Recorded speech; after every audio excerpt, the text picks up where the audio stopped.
जी से शुरुआत करना चाहता हूं। सुधांशु जी, आवाज आ रही है आपको? बिल्कुल बंद गला, अच्छा लग रहा है आज साल का पहला दिन।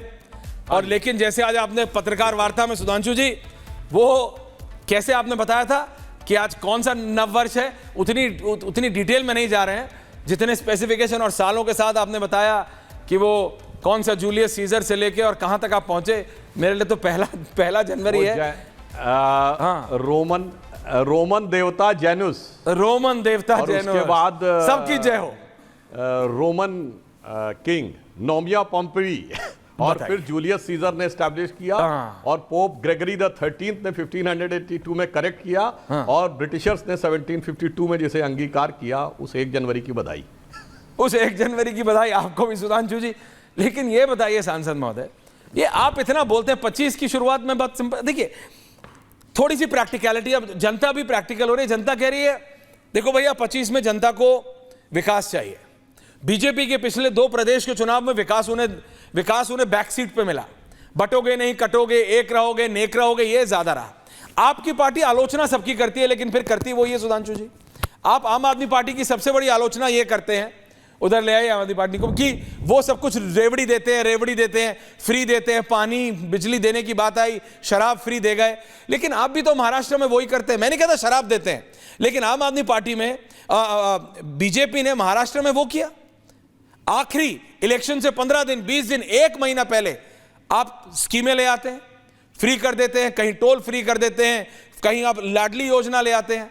तो आप भी तो अल्टीमेटली आप घुमा के, थोड़े ज्यादा स्मार्ट हैं आप, तो आप थोड़ा घुमा के कर लेते हैं, लेकिन करते तो वो ही ढाक के 3 पात है। सुधांशु जी, 2025 में लोगों को बहुत उम्मीदें हैं आप सबसे, from the complete political class. Sudhanshu ji, starting with you.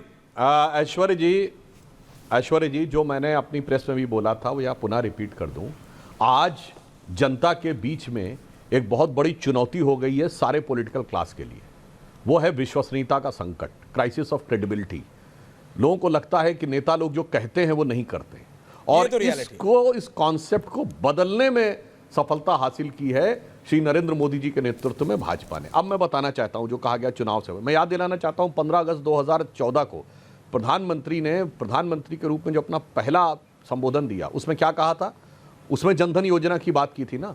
तो चुनाव नहीं था, हम तो चुनाव जीत के आए थे, और 40 साल के बाद, 30 साल के बाद क्लियर मेजॉरिटी जीत के आए थे। और आप देखिए 54 करोड़ लोगों के पास आज जनधन अकाउंट है। लोग कहते थे अकाउंट खुलवा देंगे तो पैसा कहां से आएगा, उसमें आज 2 लाख करोड़ से अधिक के पैसा भी है।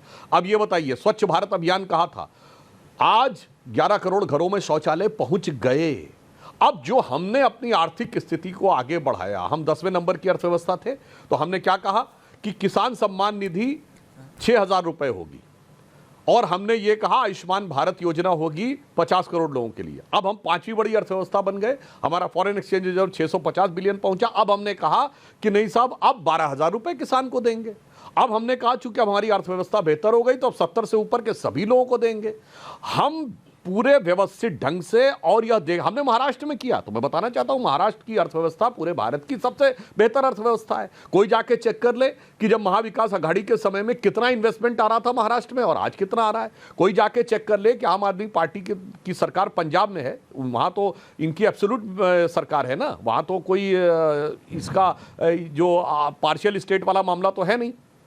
तो वहां पे देखिए कांग्रेस के समय में कितना इन्वेस्टमेंट आ रहा था और आज कितना इन्वेस्टमेंट आ रहा है। इंडस्ट्रियल वहां से रिग्रेशन हो रहा है, इंडस्ट्रीज छोड़ के जा रही हैं। तो अंतर क्या है कि हम पहले स्टडी करते हैं कि किसको जरूरत है। अगर हमने शुरू में कहा 50 करोड़ लोगों को आयुष्मान भारत की जरूरत है जो गरीब देंगे, हमने कहा 80 करोड़ लोगों को अनाज की जरूरत है, और फिर ये पट से बोलेंगे 80 करोड़ की जरूरत है, तो हमने 80 करोड़ को अनाज दिया है, तो 1 अरब 4 करोड़ लोगों के हाथ में मोबाइल भी पहुंचाया है। उनमें वो 80 करोड़ भी शामिल हैं। 84 करोड़ लोगों के हाथ में अगर ये स्मार्टफोन है, तो इसका मतलब कि अगर 60 करोड़ बाकी हटा दे तो उसमें से भी 24 करोड़ हैं जिनके हाथ में स्मार्टफोन है। आप उन लोगों में से हैं जो आप सोलर सिस्टम की भी बात कर लेते हैं, लेकिन आप जड़ से जुड़े हुए हैं। दृष्टि रखते हुए ये कार्य किया है। नहीं, मैं आपको काट रहा हूं। अब एक लाइन और कह दूं। नहीं, आप एक नहीं 5 लाइन बोलिए। एक लाइन और कह दूं तब। अच्छा, बोलिए। और मैं बताना चाहता हूं, नहीं बोलिए सांसद जी, एक लाइन बस।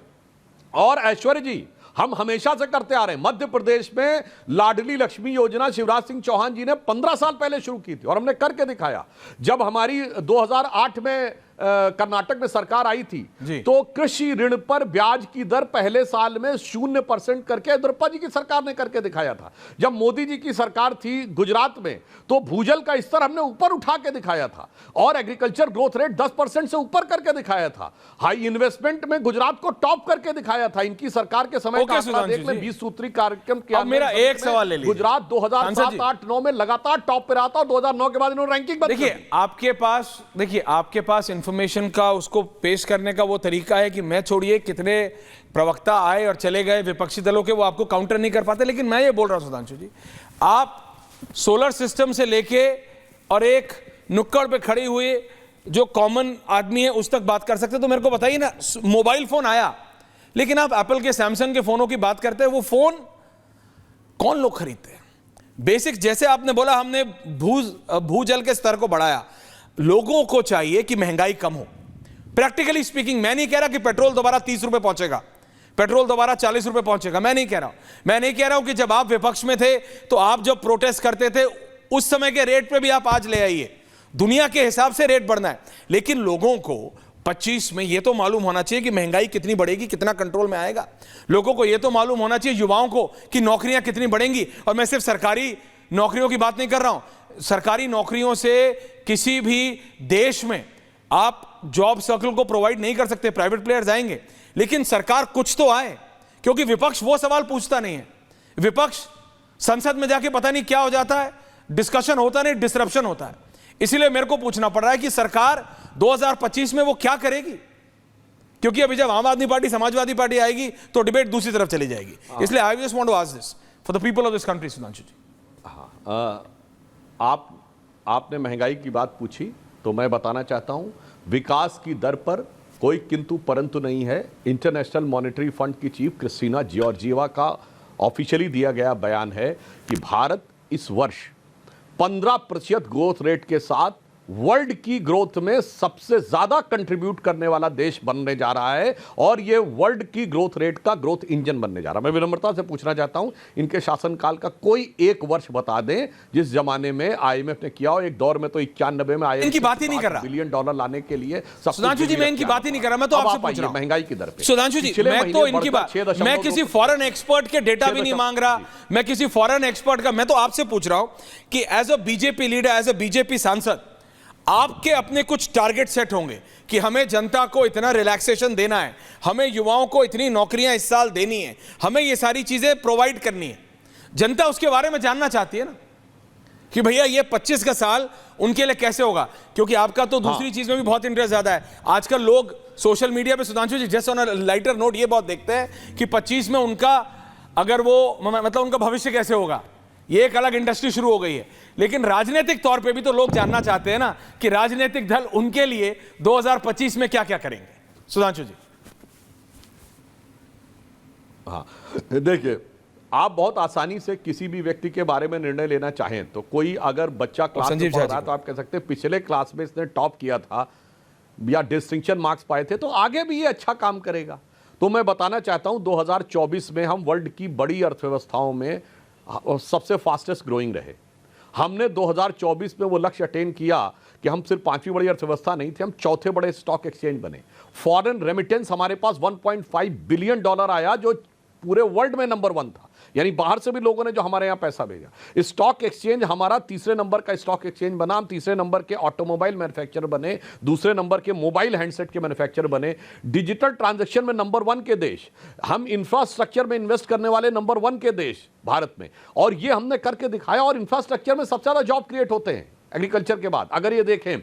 और जॉब का सबसे ऑथेंटिक डाटा होता है एम्प्लॉय प्रोविडेंट फंड, यानी जिसमें व्यक्ति ने अपना खाता खुलवाया और उसमें पैसा डाला अपनी तनख्वाह से काट के, और उसके एम्प्लॉयर ने भी डाला। उससे बेहतर कोई डाटा नहीं हो सकता, उसके आंकड़े भी अवेलेबल हैं।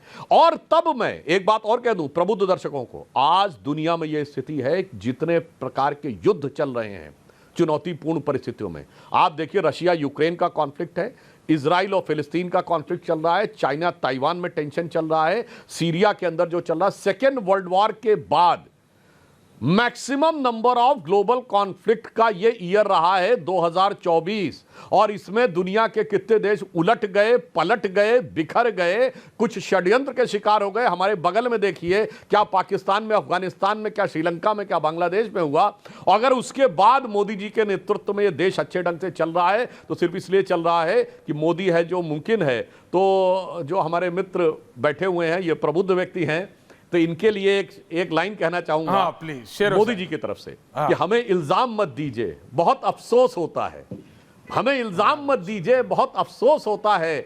बड़ी तरकीब से कश्ती यहां तक लेके आए हैं, बदल देते हैं हम दरिया की लहरें अपनी हिम्मत से, आंधियों में भी अक्सर चिराग हमने जलाए हैं। ये मैंने झा साहब को नश्र किया है हमारी सरकार की तरफ से। तो कुछ अनुराग जी के लिए नहीं करेंगे आप? ऐसा कैसे हो सकता है सुधांशु जी? आपके तो वो बेस्ट फ्रेंड हैं अनुराग भदौरिया जी।